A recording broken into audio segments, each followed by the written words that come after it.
Assalamualaikum warahmatullahi wabarakatuh. Pada suatu hari, Abu Nawas melakukan tindakan jahil terhadap Baginda Raja. Keisengan kali ini melewati batas, hingga nyawa Baginda Raja nyaris terancam. Akibatnya, kemarahan Baginda Raja begitu besar atas ulah Abu Nawas. Pada hakikat, tindakan Abu Nawas sebenarnya merupakan bentuk balasan atas perlakuan yang pernah Baginda Raja lakukan terhadap dirinya. Abu Nawas merasa bahwa ia sudah beberapa kali hampir menghadapi bahaya akibat keusilan yang dilakukan oleh Baginda Raja. Kini, Baginda Raja penuh dengan kemarahan yang mencapai puncaknya. Ia memerintahkan agar Abu Nawas segera dicari, ditangkap, dan kemudian dibawa ke hadapannya.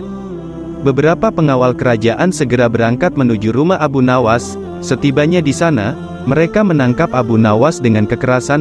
"Apa yang terjadi? Apa yang telah aku lakukan?" tanya Abu Nawas dengan rasa ketakutan. "Kami hanya menjalankan perintah Baginda Raja untuk menangkapmu. Jika kamu menolak, kami akan membawamu dengan paksa," jawab para pengawal tersebut. Abu Nawas hanya bisa bersikap pasrah. Kemudian, ia diarahkan ke istana dan dihadapkan kepada Baginda Raja. "Maafkan hamba, Yang Mulia. Mengapa perlakuan kasar ini?" tanyanya. Baginda Raja dengan emosi menjawab, "Kamu tidak boleh berpura-pura tidak tahu. Perbuatan usilmu kemarin hampir merenggut nyawaku. Tindakanmu sungguh berlebihan dan tidak terhormat." Abu Nawas meminta maaf, "Sungguh, ampunilah hamba, Yang Mulia, hamba hilaf." Baginda Raja dengan tegas menyatakan, "Kini, tidak ada tempat bagi pengampunan bagimu, Abu Nawas. Kamu harus dihukum mati." Baginda Raja berteriak dengan keras. "Ampun Yang Mulia," kata Abu Nawas. Lalu, Abu Nawas bertanya, "Bagaimana hamba akan dihukum mati? Apakah dengan dipancung atau digantung?" Baginda Raja menjawab tegas, bukan dengan cara seperti itu, karena hukuman semacam itu hanya akan membuatmu tertawa. Saya sangat serius." Abu Nawas merasakan keseriusan dalam kata-kata Baginda Raja. Sepertinya Baginda Raja tidak bercanda. Ia benar-benar sangat marah padaku, pikir Abu Nawas. Para menteri dan hakim di sekitar mereka bahkan menundukkan kepala, menunjukkan ketegangan. Tak ada satupun yang berani mengangkat pandangan ke arah Baginda Raja. "Hei pengawal, bawa Abu Nawas ke kandang singa," Baginda Raja berteriak. Para menteri dan para hakim terkejut oleh perintah ini. Mereka tahu bahwa Abu Nawas, bagaimanapun tingkah lakunya, adalah sosok yang berjasa dalam mengungkap berbagai kasus sulit di dalam istana. Mereka merasa sangat prihatin melihat nasib Abu Nawas yang bakal tewas tragis diterkam oleh singa buas. Karena perintah ini berasal dari Baginda Raja, tidak ada seorang pun yang memiliki keberanian untuk melawan. Saat itu, seorang penasihat istana mengambil langkah untuk berbicara. "Maafkan kami, Yang Mulia, apakah hukuman ini tidak terlalu berlebihan? Bukankah lebih bijaksana jika Abu Nawas dihukum dengan penjara?" Ia mencoba membela Abu Nawas. "Jika kamu tidak setuju dengan keputusanku, kamu bebas untuk ikut Abu Nawas." Ini merupakan sindiran tajam dari Baginda Raja, yang membuat sang penasihat istana terdiam. Ia tidak berani melanjutkan pembelaannya. Sementara Abu Nawas merasa sangat terpukul mendengar keputusan yang telah diambil. Abu Nawas merasakan tubuhnya melemas dan gemetar ketika akan dimasukkan ke dalam kandang singa. Ketika tiba saatnya, ia mohon ampun, Yang Mulia, hamba siap menerima hukuman ini dan telah pasrah. Berikanlah hamba waktu 3 bulan, hamba ingin mempersembahkan amal ibadah pada saat kematian nanti." Sejenak, Baginda Raja terdiam. Kemudian, dengan pertimbangan, Baginda Raja mengatakan, "Baiklah, permintaanmu aku kabulkan. Selama 3 bulan itu, kamu harus hidup di dalam penjara dan dilarang menemui keluargamu." Abu Nawas pun menerima syarat-syarat tersebut. "Terima kasih, Yang Mulia," ujarnya.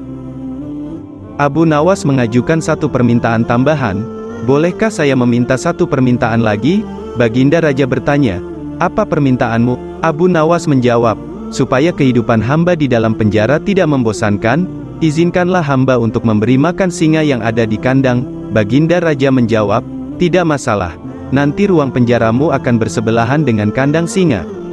Akhirnya, Abu Nawas dimasukkan ke dalam penjara. Selama bulan pertama, ia menghabiskan waktunya dengan beribadah dan setiap pagi dan sore memberi makan singa. Pada bulan kedua dan ketiga, Abu Nawas semakin tekun dalam beribadah. Ia juga semakin cermat dalam memberi makan pada singa tersebut, hingga mereka menjadi seperti sahabat. 3 bulan pun berlalu, dan saatnya bagi Abu Nawas untuk menjalani hukuman sesuai perintah Baginda Raja. Beberapa pengawal istana membawa Abu Nawas ke dalam kandang singa. Sementara para menteri yang menyaksikan kejadian itu merasa prihatin dengan nasib Abu Nawas. Saat Abu Nawas berada dalam kandang singa, kejadian tak terduga pun terjadi. Singa yang seharusnya buas itu justru tidak menyerang, melainkan menjilati kaki dan tangan Abu Nawas. Abu Nawas dengan lembut membalasnya dengan mengelus-elus tubuh dan kepala singa. Singa yang terkenal karena kebuasannya tiba-tiba menjadi tunduk dan patuh pada Abu Nawas. Pemandangan ini membuat semua yang hadir merasa terkejut dan heran. Salah satu menteri mengucapkan, ternyata Abu Nawas memiliki kekuatan khusus. Karena singa tersebut tidak mau menyerang, akhirnya Abu Nawas dikeluarkan dari kandang dan dihadapkan kembali kepada Baginda Raja. Baginda Raja pun bertanya, "Hei, Abu Nawas, mengapa singa itu tidak mau memakanmu?" Baginda Raja terus bertanya, "Memangnya kamu memiliki kesaktian apa, Abu Nawas?" Baginda Raja terlihat heran dengan kejadian di dalam kandang singa. Abu Nawas dengan rendah hati menjawab, "Hamba sama sekali tidak memiliki kesaktian, Yang Mulia." Baginda Raja kemudian bertanya lagi, "Lalu mengapa singa itu tidak mau memakanmu?" Abu Nawas menjelaskan, "Begini, Yang Mulia, selama 3 bulan ini, hamba dengan rutin memberi makan dan minum kepada singa itu, dan juga memperlakukan dia dengan baik. Oleh karena itu, dia mungkin berpikir bahwa hamba adalah sumber kebaikan baginya. Padahal, kenyataannya hamba hanya memperlakukannya dengan baik selama 3 bulan. Sungguh, dia adalah singa yang buas. Namun dia memiliki rasa balas budi. Ini terbukti karena dia tidak menyerang saya," kata Abu Nawas. "Sementara Paduka sendiri, hamba telah mengabdi selama bertahun-tahun dan memberikan banyak jasa bagi istana ini. Tapi hanya karena satu kesalahan, Paduka begitu tegas dalam menjatuhkan hukuman mati kepada hamba," jelas Abu Nawas. Mendengar penjelasan Abu Nawas, Baginda Raja menyadari kesalahan besar yang telah dibuatnya. "Aku meminta maaf, Abu Nawas. Aku telah membuat kesalahan besar. Sekarang, kamu boleh pulang," ucap Baginda Raja, mengakhiri hukuman Abu Nawas. Baginda Raja melanjutkan, "Dan sebagai ungkapan terima kasihku karena telah membawa pemahaman padaku, ini adalah hadiah uang untukmu dan keluargamu." Abu Nawas menerima hadiah emas dari Baginda Raja sebagai tanda permohonan maaf dan rasa terima kasih atas kebijaksanaan Baginda Raja.